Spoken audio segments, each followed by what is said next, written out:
Howdy folks, Transit Joe here. We're going to make a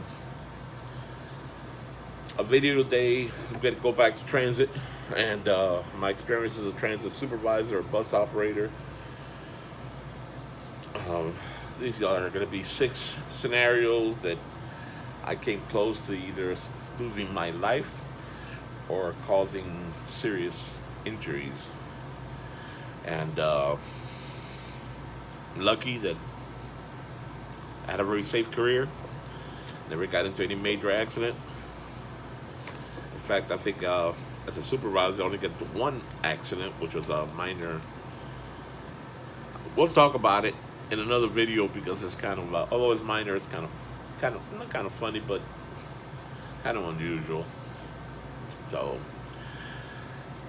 these close incidents, all happened when I was working. Not all, but most happened when I was working the overnight shift. Um, and I said it before. People don't know what goes on in this city overnight. I'm lucky that I got to experience it. I learned from it. Hey, Toby. But it's a whole different world out there. And there was one shift used to get off at 4 in the morning, and it was May 5th. I forgot the year. I don't have that kind of a memory, but it must have been 2001, 2002, maybe 2003. I don't know. Those are the years that I worked overnight. And my shift was wrapping up, and I was taking my vehicle back to our main garage, central garage. And the shift, used to get off at what we used to call 04X, which means X being after midnight, and it means that you start your shift before midnight, so you're in the previous day's work. So we used to go by the system called the APX, AM, PM, and X. And it was about 315, 320X or something like that. And I was going on southbound on 32nd Avenue, heading back towards Central Division in the Brownsville area around 48th Street or so. And good grief, I see this car just veer in front of me like this, go head on. He's coming northbound, I'm going southbound, and he just went straight at me. Out of pure instinct, I kind of hit the brakes. He crossed in front of me, went to somebody's front yard, smashed all kind of fence and debris and stuff like that, and hit a light pole. The light pole fell in front of me because I hit the brakes hard. I thought the light pole was gonna fall on me, but it fell in front of me. I was between him and the light pole. So I got off the vehicle. I put on my lights, got off the vehicle, make sure that he was all right. And he was trying to get up from the vehicle, and he was saying, no, he's a Spanish guy. And he was saying, I gotta go. I said, no, you ain't going nowhere. I already called the accident in by radio, and I called for PD and rescue. And I said, no, you're not going nowhere. I said, stay right here, let him check you out. And he goes, no, you don't know. It came to me that he was intoxicated. He was very intoxicated. And it was May 5th. That's why I remember the date, because I don't remember dates. May 5th is, I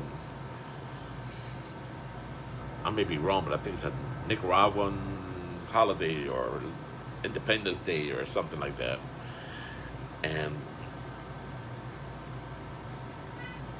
yes, Toby. And I kind of, not physically held him there, but I was talking to him, and he was saying, no, I got to go. I don't have no documents. This car doesn't have any documents. And the police got there, and, they took over. Kind of felt bad for the guy. At the same time, kind of felt mad. He almost killed me. He being extremely intoxicated, of course, he bounced around that car, but nothing happened to him.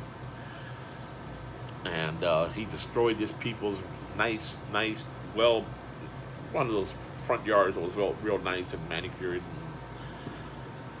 caused a bunch of problems. And the people woke up everybody in the house. They had to come outside, and and you have this feeling in you where you feel bad at the person for the person, and at the same time you just want to get him out of that car and beat the crap out of him.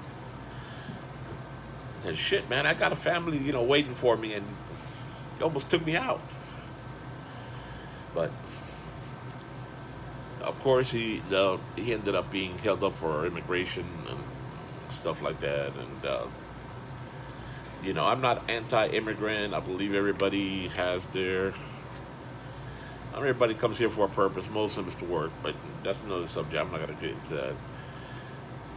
But I wasn't gonna let him go because I was, first of all, I was pissed off that he almost took me out, and second of all, he I was concerned for him. As hard as he hit that pole and that fence, I thought there was something wrong with him. So that's a subject for another video, but I'm not going to go into it. The second incident I'm going to talk about is identical to that one, but this time on Flagler Street. And it wasn't that late. It was 1, 2 o'clock in the morning, something like that. And I was checking the overnight service on Flagler Street, our service on the 11th. And I'm going westbound on Flagler Street, and this car coming east, all of a sudden, just again, he put a bullseye on me. He was heading straight for me, and I turned to the left, and I avoided him, and he hit the curb. He accelerated, came back to the westbound lanes, but he went into one of the side streets, hit a bunch of cars, a bunch of parked cars, kind of sideswiped them. And then he finally lost it and went into, again, another people's front yard. And he went deep into the yard. Another nice home, small homes. If you're familiar with Little Havana and Brownsville, they're mostly small homes, and people do their best to keep their front yards nice, the porch and stuff like that. And he destroyed that front yard. Plus, he hit 2 parked cars that belonged to the residents. Destroyed his car. Like I said, when he went into the side street, he was racing his engine, and I made a U-turn, and I gave chase to make sure, see what happened, and I called it in. This time I called it in using my phone instead of calling it in by radio, because he was well inside the people's yard. He was slumped over the front wheel and the steering wheel. I thought something definitely is wrong with him, and I'm gonna. When I try to call everything by radio so people will know what I'm up to and where I'm at least the control center. But when it's a real emergency like that, I call 911 from my cell phone first, then I notify radio. So I called, and PD was there in no time. I learned from an officer that they were looking for him. He was just he was very drunk, and he had caused a couple of mishaps along the way, and they were in the area already. So that's why they were there so quick. He tried to get away. They held him, put him in cuffs. He was drunk as crap. And I didn't feel sorry for this guy, because this guy, not only he only took me out, he destroyed a lot. He damaged a lot of property. I mean, total count, I think it was like 5, 6 cars, parked cars that were just parked along the avenue. And then he went into this people's house and hit the car that was parked in the yard and the car that was parked outside the yard. So he disabled 2 of their vehicles.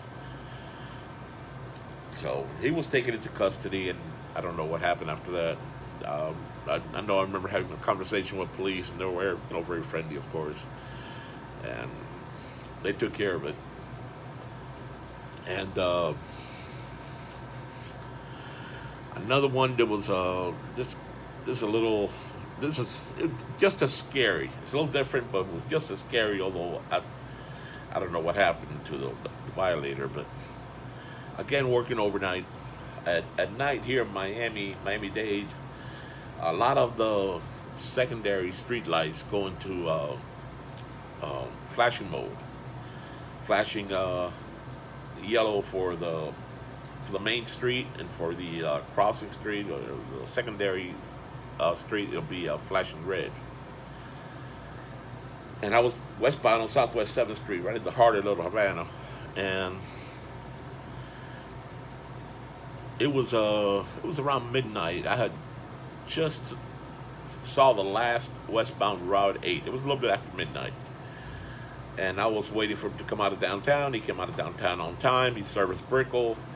Um, he saw me. He waved at me. I waved back at him. I know, the last operators on particular routes usually are very responsible.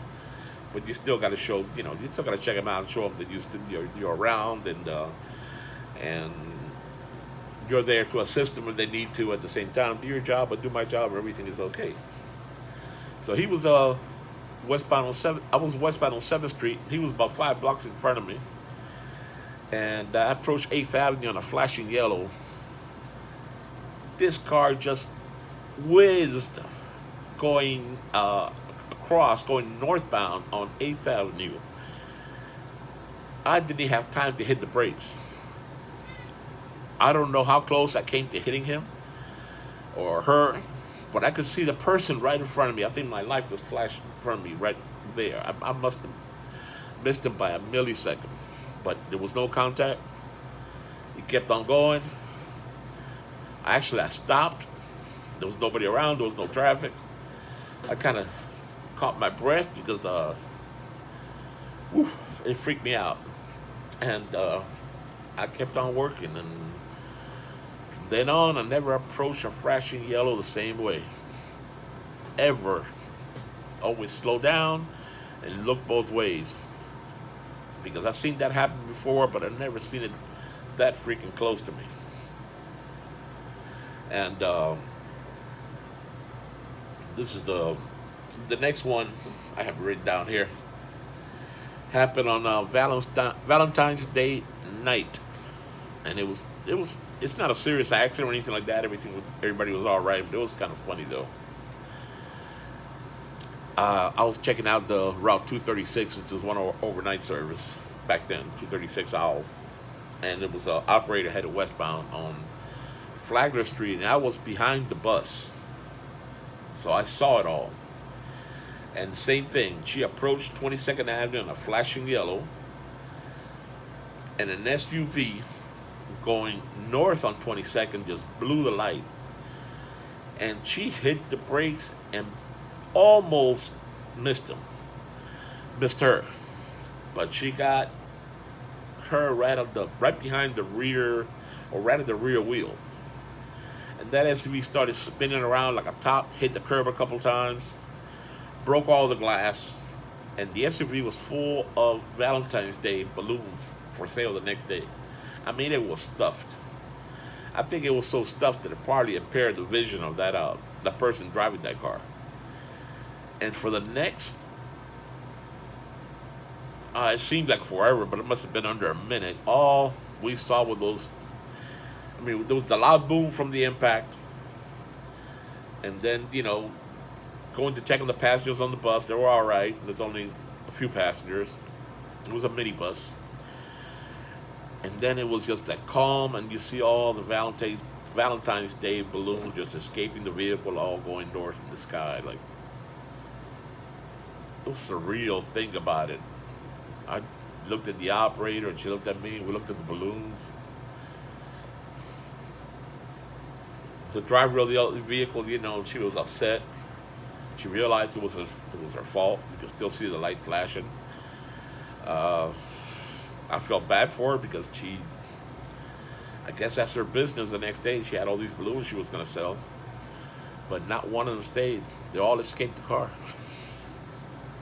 So the car ended up having like 3 flat tires and a collapsed rear axle. The bus was okay. There was nothing wrong with it. Those old Bluebird minibuses are hard as hell. And this got two more that I remember offhand like that I wrote down. Maybe other incidents I'll remember one day and I'll tell you about it. This one, I wasn't working overnight. I took one of our early shifts, an AM shift, and it's a 4 a.m. shift. And I got there, got in my car as I usually do, and hit the road right away. And I said, okay, I'm gonna head to Hialeah and check the route L. It's a heavy route. It's in my zone, and I started going north on the June Road to go to the Hialeah station, and I see this van. It was a Chevy van, maybe a late '70s, early '80s van, kind of beat up, and it was going real slow. And I said, no, this doesn't look good. I got to get around this car, this van.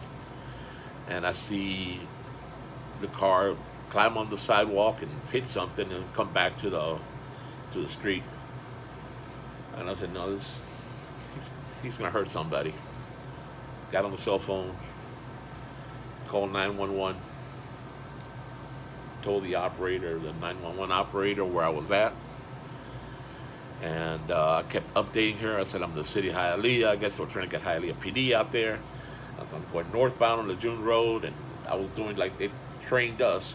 I don't know if we still get trained like that, but I used to train people the same way. If you're going northbound, you say the avenue you're traveling first. So I'm going northbound on the June from the last cross street that I crossed, from 36th Street.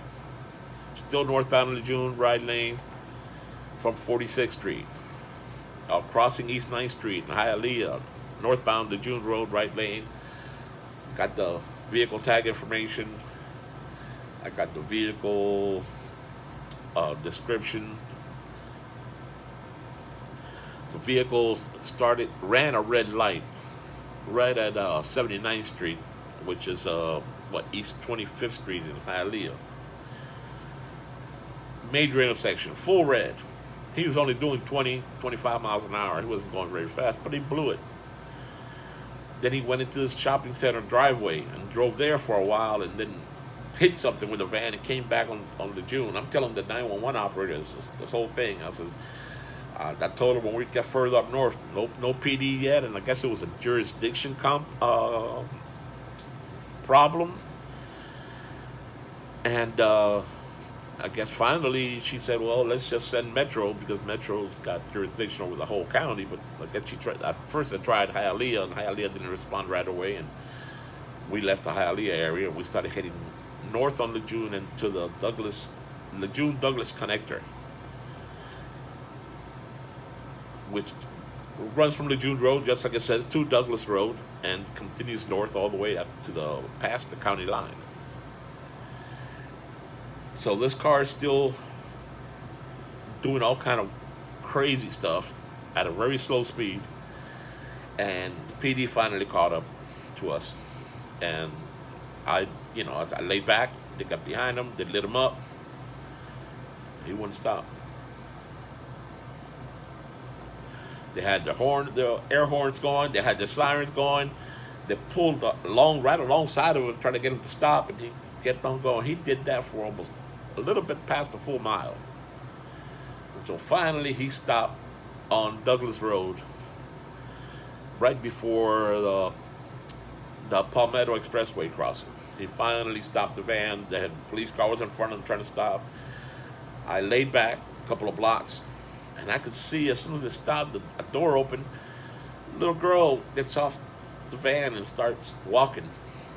And one of the police officers tended to her, and I waited, and then I pulled up,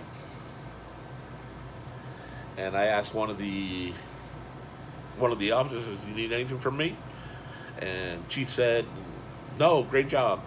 And she was the sergeant, so I guess she was the one in charge of the scene. Made a U-turn, and I went back to work. And later on in the day, it was 9 something, and I drove by there, and they are still there. The van was still there. The media was there. And I'm like, shit, what happened?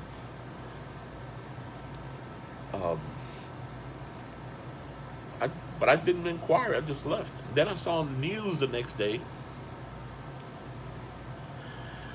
that it was somebody that they were after because he had I guess taken the little girl without permission was his daughter, but they were in some kind of custody battle, and the other parent was in Cuba, or I don't know the details, but it was a big freaking deal for the media, at least for that day. And I felt like I probably saved the life. Here's Toby, big red tabby. Guess he wanted to get on camera. Toby, here's 5 minutes of shame. Ouch! The big boy. And whatever happened, happened. And the last one, I think I've mentioned in one of my videos before, and I'm going to make this one quick because we're at the 20-minute mark. Finish, again, another late shift, 2 o'clock in the morning. Finished shift. I was in the parking lot, employee parking lot, going to my car. Had a good friend of mine that had rode with me the last couple hours of the shift. He's also an employee, so there was nothing illegal about that or against the rules or anything. And we're going back to the car, and I'm going to give him a ride back home. And we hear shots. Bam, bam, bam. And we just heard a bullet. It's the first time and the last time I ever heard it. Just whizzed by me. And I looked at him, and it says, it passed to my right, and he said it passed to my left. So it passed right between us, maybe at ground level, maybe a little bit higher, I don't know, but it felt like I heard it perfectly. And ran to the car, got in, got the heck out of Dodge. So, y'all wanted a transit story videos? You got one at least. And there'll be more. We're going to touch some subjects, like I said, and we'll see what comes out of it. So, shout out to our sponsor. I think it's Toby here. It's going to be our sponsor. And red button, folks, y'all have a good day. Good night. Stay safe. It's a dangerous place.